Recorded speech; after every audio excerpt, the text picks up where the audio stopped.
Top quality और consistent performance के लिए सिर्फ सिल्वर पंप्स। टॉप क्वालिटी और कंसिस्टेंट परफॉर्मेंस के लिए सिर्फ सिल्वर पंप्स, नाम याद रखना। रत्नागिरी शहरात आज दुपारनंतर पुन्हा एकदा अवकाळी पावसाला सुरुवात झालेली पाहायला मिळते आहे।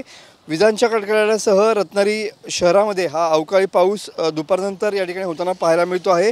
अरबी समुद्रातील कमी दाबाच्या पट्ट्यामुळे या ठिकाणी अवकाळी पाऊस होईल असा अंदाज हवामान खात्याने वर्तवलेला होता आणि तो अंदाज तंतोतंत खरा होताना पाहायला मिळतो आहे। जिल्ह्यात सकाळपासूनच या ठिकाणी ढगाळ हवामान होतं आणि काळ्या ढगांची देखील दाटीवाटी आकाशामध्ये या ठिकाणी पाहायला मिळत होती आणि अखेर आज दुपारनंतर या ठिकाणी पुन्हा एकदा जिल्ह्यात अनेक ठिकाणी अवकाळी पावसानं हजेरी लावलेली पाहायला मिळते आहे। हवामान खात्याचा हा अंदाज आठवडाभराचा आहे।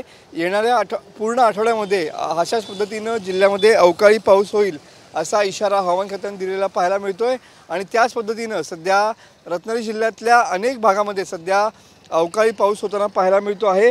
हा आठवडाभर अशाच पद्धतीनं अवकाळी पाऊस राहील असा अंदाज हवामान खात्याने व्यक्त केलेला पाहायला मिळतोय। कॅमेरामन समित गजनेसह मी मनोज लेले, TV9 मराठी, रत्नागिरी।